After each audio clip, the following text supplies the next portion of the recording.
Welcome to Lead Today with me, Kalyna. Let's talk leadership.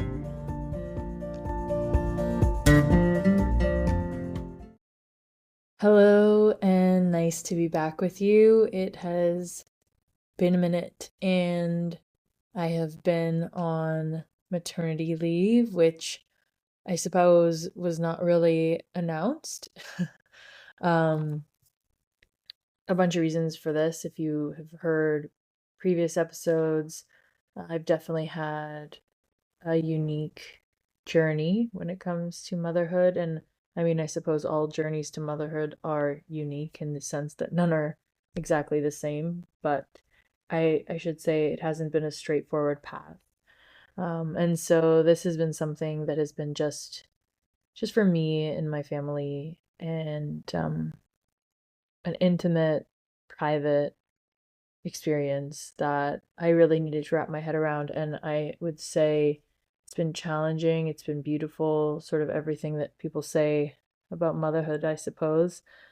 And when I think about what hasn't been said, or maybe what hasn't been said enough, is the loneliness, the isolation, the feelings of am I doing this right? I mean, I think the mom guilt discussion is out there, but it's not necessarily guilt that I've experienced. I would say that it's really more like questioning, like it's not, oh, I feel like I've done something wrong. It's more like, what's the right thing? And in an age where there's so much information and differing views, I think that private, introspective, what's right for me approach is exactly what I've needed, at least to drown out the noise and come back to myself on what feels right for me and my baby. And I really think that's the answer, is not telling anyone how to do things, but helping them to tune into what they believe is right. And that doesn't mean information isn't necessary. Information's good,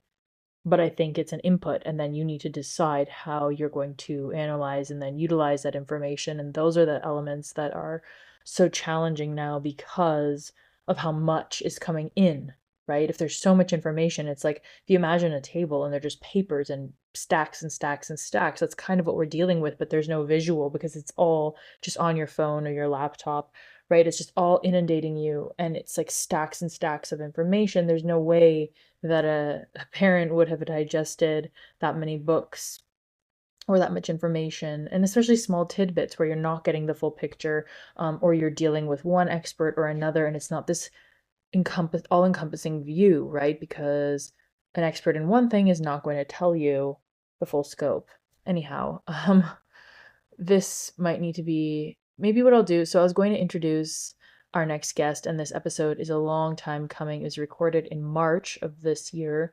As I said, I've really just been in my own bubble and thankful for that and not having to keep up with anything. That being said, I would have wished to have kind of let you know so that it wasn't just radio silence.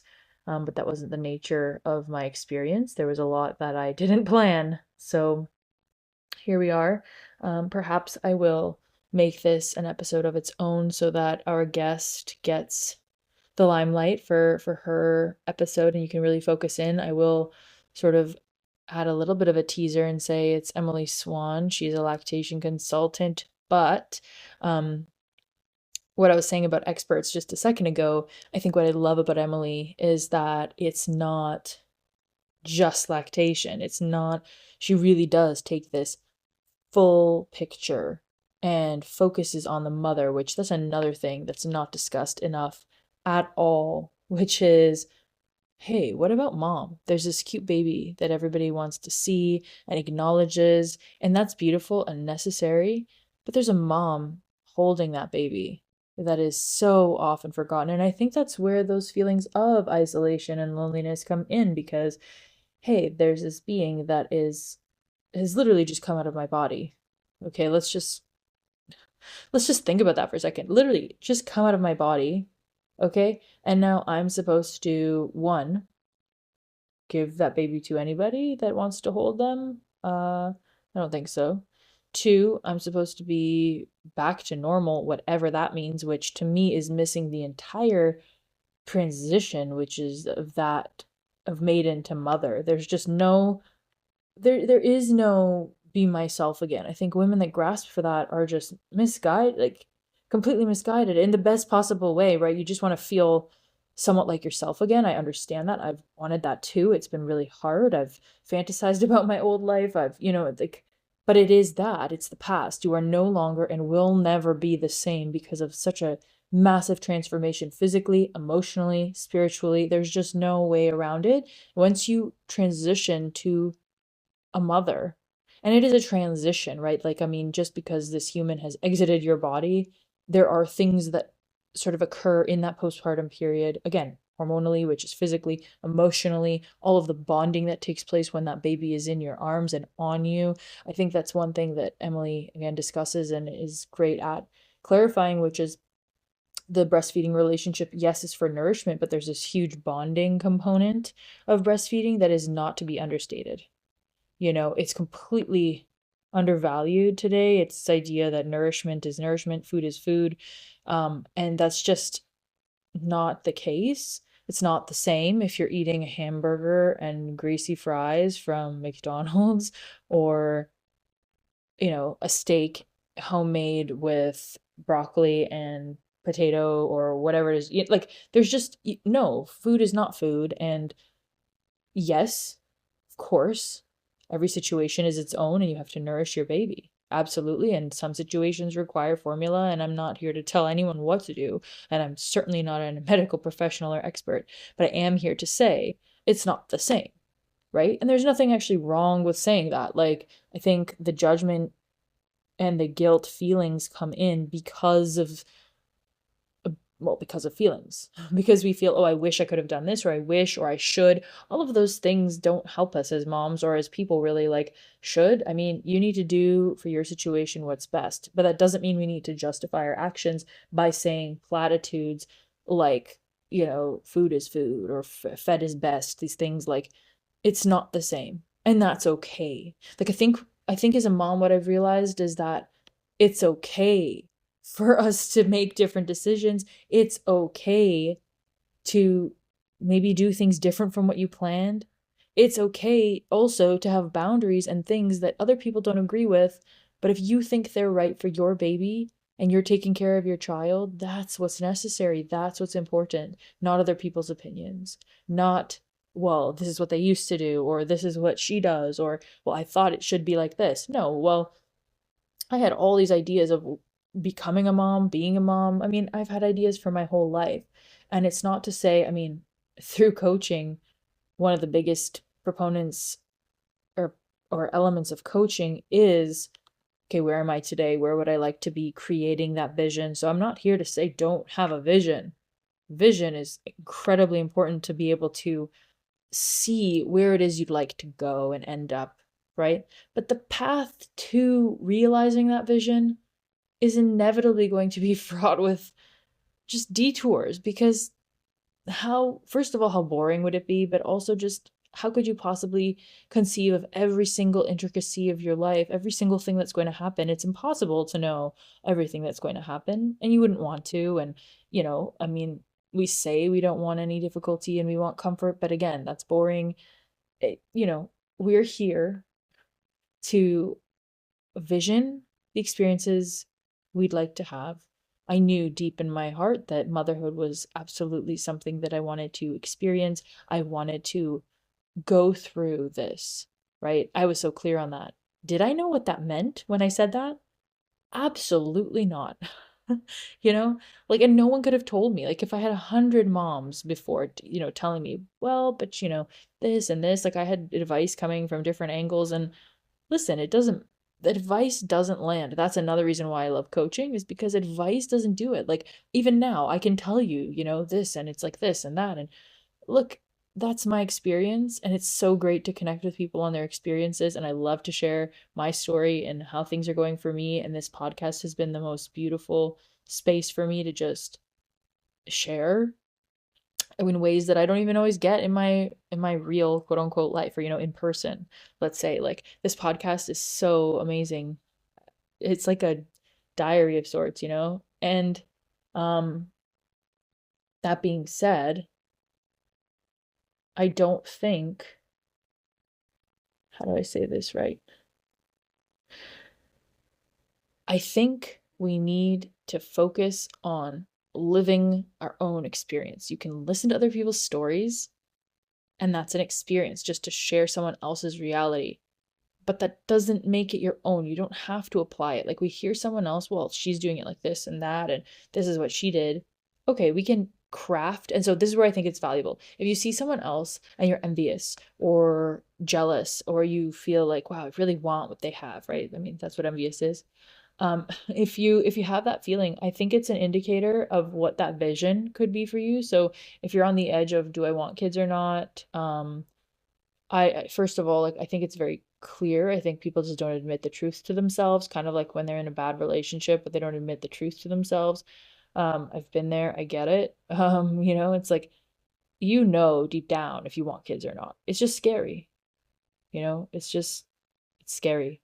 Either way, right? And the challenge of saying no, I don't want kids is you really don't want to regret it, And so tuning into, wait, but is this really what I want? And that's exactly what this podcast is for, at least for me, is asking those questions, getting different questions. I just had a conversation with a friend where it was like, oh, therapy doesn't help me. And I thought, yeah, I can actually, agree with that in a lot of ways. Like, I have not had success with the therapists that I've seen for the most part. There are a couple that I really feel I got insights and tools from. And the difference would be, one, they weren't just following some kind of like standard approach. Two, they didn't just let me talk and talk and talk without input or questions or new ways of thinking. Like to me, the best thing about coaching is having new perspectives. And those come not from advice, or not from advice only, let's say. Like I think new perspectives on your life come from, yes, listening to stories, which is why podcasts are cool, right? And hearing other people out. So from stories, from advice sometimes, right? If you can take that information and again analyze it and then apply it to your life.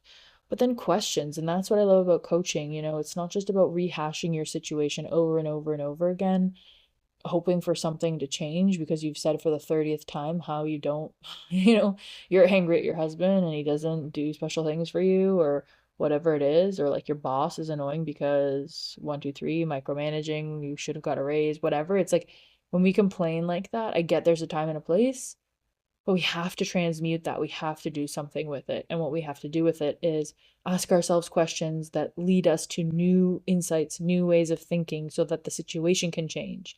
Because if we think the same way over and over, then we do the same things over and over. That's the whole idea. Is the way you're thinking becomes the way you behave. And so that's why we try to change the way you think so that the actions shift, right? And I say this out loud and it's logical, but then why are you not changing, right? Like we can say it, but then why are you reaching for the same cake, in the afternoon when you said you're not supposed to eat carbs? I get it. I get it, right? Like, why do we continue to do the same things we know are not beneficial for us or not aligning to our vision? And so I think what it is one, and this is where the coaching training I've done emphasizes its focus on, is why is this important? So you're going back to values, you're going back to, okay, why do I even want this vision in the first place? Because if you are clear on, no, I have to get there. And I mean, if I wasn't crystal clear on wanting to be a mom, I can assure you I would have quit a long time ago, like years ago, because it was really hard and I had to be 100% certain on, I want this. And I had to, number two, and I think my friends that have had challenges conceiving, this is the biggest thing that I tell them, is I had to really be crystal clear on the fact that I don't get to choose how and when this happens, and for some people, they feel like they do. They feel like, oh, maybe we'll like try and have a kid. And then they just boom are pregnant. And it's like, wait, how did that happen for them? Well, one, they don't have the level of resistance about it maybe as you.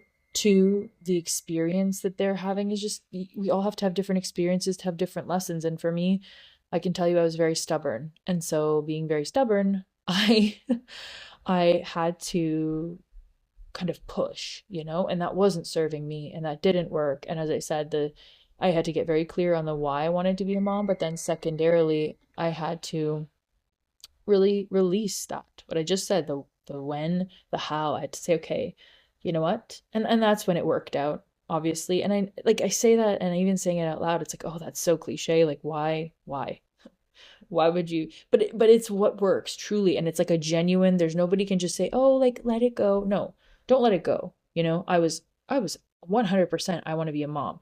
I just had to shift to, okay, but I can't control when and how this happens. So I want to be a mom, and to me, it was going through God and saying, show me, like show me. I want this so badly, and you wouldn't like. I don't believe that God would give me a desire so strong and then not fulfill it. I deeply believe like if you want something so bad, it'll happen. But, but the how, the when, right, is not in your control. And so you might say, okay, well, I want to be a multimillionaire. I want to be a billionaire. Like, show me.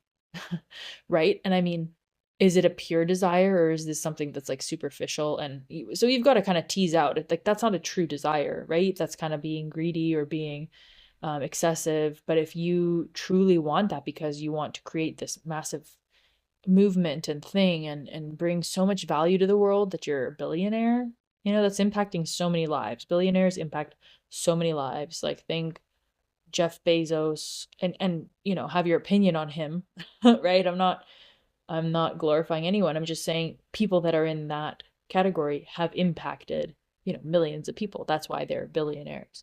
So being clear on the root of your desires, because just saying you want something and actually having that desire in your heart is different. Um, but then once you get there, like a funny thing too is I've realized, so okay, you want to be a mom, you really want it this and this way, and you have all these preferences, and I certainly did. I thought, it's got to be like this and this and this, and then it was just like that and completely on the other side. I had to really get crystal clear on what are my non-negotiables. So it's like, okay, I can't control everything, but I have certain values, I have certain things that I'm just not going to budge on. And those things are going to come up against friction. You're going to be asked, do you really mean it? Right? Do you really mean it that it's got to be like that? Do you really mean it? And I had to really mean it. And I think anything that I was fearful about is what didn't work, or didn't work out the way I wanted. It kind of went sideways because I was being led by fear. And, I can't change that now, but I can certainly learn from it. And I would definitely change the way that I handled a lot of elements of, you know, my pregnancies and miscarriages and this last pregnancy and postpartum. Like there's so many things that I would change knowing what I know now. And of course, they say hindsight's 2020. So again, nothing we can do about the things that we've done and kind of feel we could have done differently. That being said, we can change our actions going forward, and that's absolutely what I've done and intend to continue to do. And I think my biggest insight has been around fear. And whenever I'm fearful, not making decisions from that fearful place is a you know, really good way to start is like, okay, I've got a decision to make, but I'm feeling really scared about this. And I don't want to make a decision from that scared place. I want to make the decision from a loving place, from a, grounded place of like, this is what feels good, not this is, oh, I'm scared this will happen, so I should, or I will, or, oh no, what if that happens? We have to like preemptively, like, that's just not a place to make solid decisions from. You can, but then that's at least where I've ended up regretting the choices that I've made is when I've made them out of fear, of something bad happening. And I mean, and sometimes bad things do happen. Like that's, it's like, wait, but there are bad things that are happening in the world. Like, how can I just not consider them? No, consider them. But it's like, I've realized I shouldn't live in fear of them if they're not happening. Like, if something bad is happening to you right now, then yeah, we've got to address it. And, waking up in a bunch of blood is a scary thing. And that's a moment where it's like, okay, we need to do something about this right now. And I've had that situation more than once, unfortunately. It's terrifying. And in that moment, you need to make choices. That being said, I don't want to live in that type of decision-making realm all the time because I'm not in danger all the time. There are moments of danger. There are moments of quote unquote bad things. I mean, you can reframe, and that's a whole other conversation, but like when something is actually happening that's urgent and an emergency, first of all, it's very rare. We're not in emergency all the time. And if you're living in chronic emergency, which I've lived in that mode for sure, I think that's a challenge in postpartum is things, I mean, sleep deprivation, lack of support, again, isolation, feeling emotionally alone, like these things all kind of create feelings of instability, feelings of not being safe because you are emotionally feeling alone. Like it just sort of is this spiral. Um, but we're not like constantly in an unsafe environment. And so that's a big one thing I would say about that is there's an amazing course. I'm going to see how or if I can share about it before I do. I'm going to ask the creator of it. But hopefully I can share it with you guys because honestly, changed my life. I can probably, well, let's see. I won't, I didn't think that through. I will not, I'll ask, um, and then share it with you in a subsequent episode. But essentially, getting the nervous system, and you can look around about this, like you don't need it from a specific person necessarily. I just would like to share what's worked for me. But essentially, somatic exercises, getting into your body to release those feelings. So as we said, right, the way you think is the way you act, but then also it kind of goes the other way where if you can get your body into a feeling of safety, your thoughts will follow. So it's kind of sometimes with coaching and therapy and all these talk formats, we want to talk ourselves into, right? Talk ourselves toward something, talk ourselves out of fear into courage, into love, into like, and so we're talk is very cerebral. Sometimes we need to get into our bodies, right? And the body, if the body feels safe on a very okay, my laptop just shut off. What I was saying is it's very cerebral and sometimes we need to get into our bodies and that can look like movement. And what I realized, at least for my nervous system, was that it was not movement like the way I had thought of it before in terms of, I guess, effort. Um, the biggest thing I learned with somatics is it can actually be the laziest type of movement, and that's what allows your nervous system to feel like it's safe. Because if you even just check in with yourself right now, are you clenching your jaw, your shoulders, your neck, or your shoulders to your ears, or is your stomach tight, are your feet kind of clenched? Like what's the state that you're in most of the time? I realized I wasn't breathing deeply. There's so many things that I just it's like in this state of tension a lot. And there's a difference between tension and excitement too. Like sometimes it's easy to think, no, but I'm, working on something. And, but if our bodies are constantly sort of primed for some emergency or stress, it's not a great place to be in. Speaking from personal experience, it's exhausting.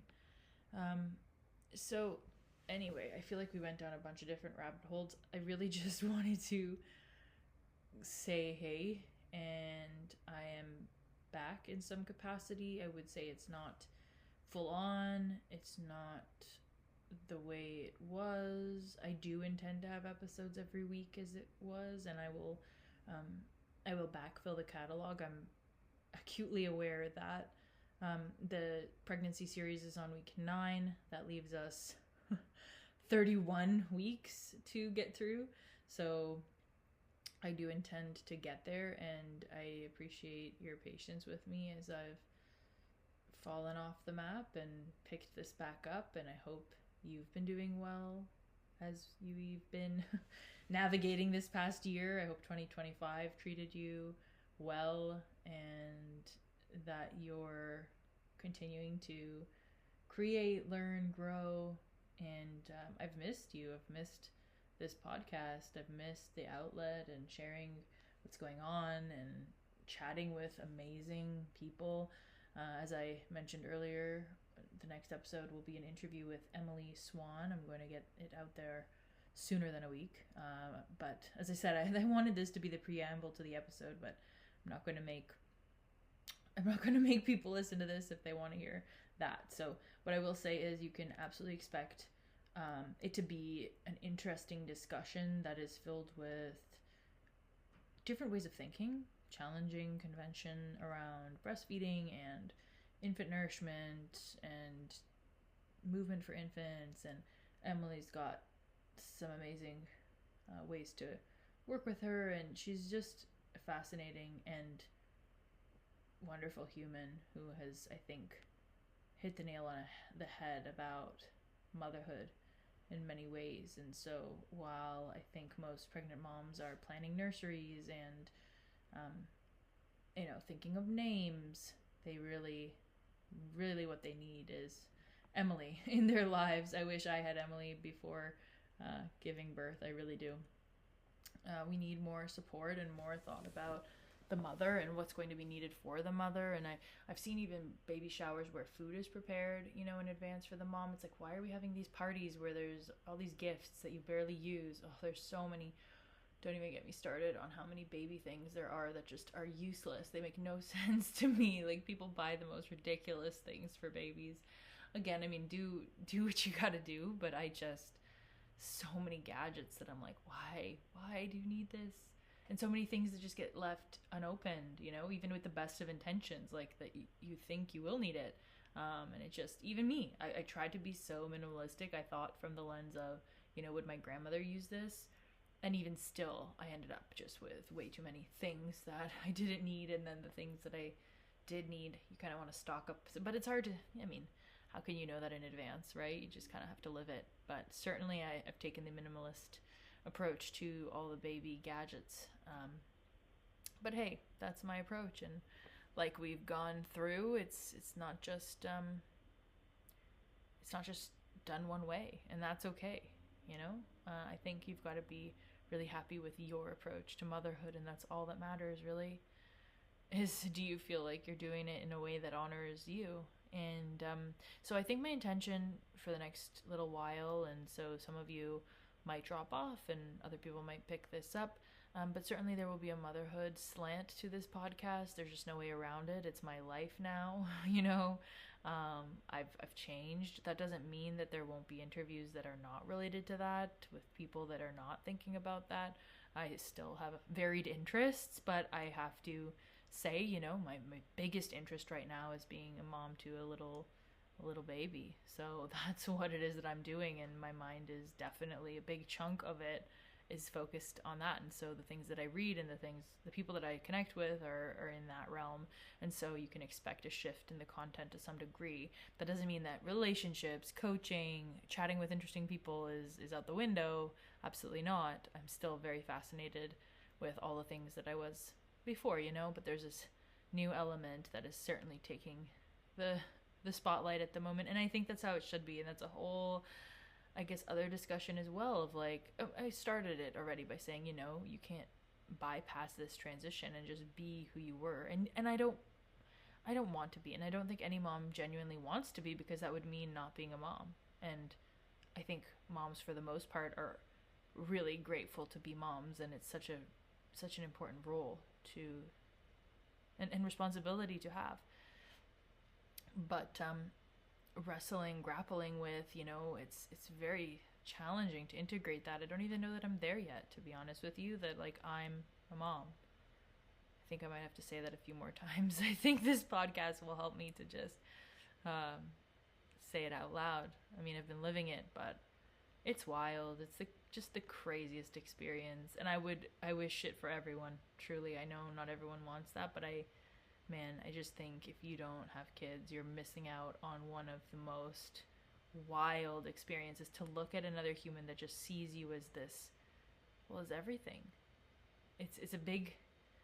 Those are big shoes to fill, to be everything to someone, really hard, but worth the effort. I would do it 1,000 times over.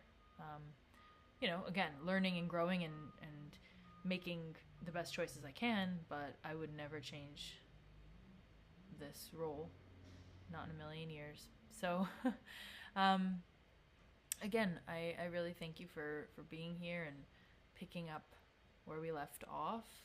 I'm sure things have changed for you too, and so I still want to hear about what's important to you and what kind of content you want. And I always love to do episodes based on real listener concerns and feedback and questions that you have. That's a huge reason why I'm here. It's not just for me. I mean, I can speak into the void and not publish those rants of mine and musings, but your input is vital to this show. So if there's something about topics outside of motherhood, please feel free. I am here to connect with you. This is a discussion in many ways, so please feel free to, I think there's a way to write suggestions.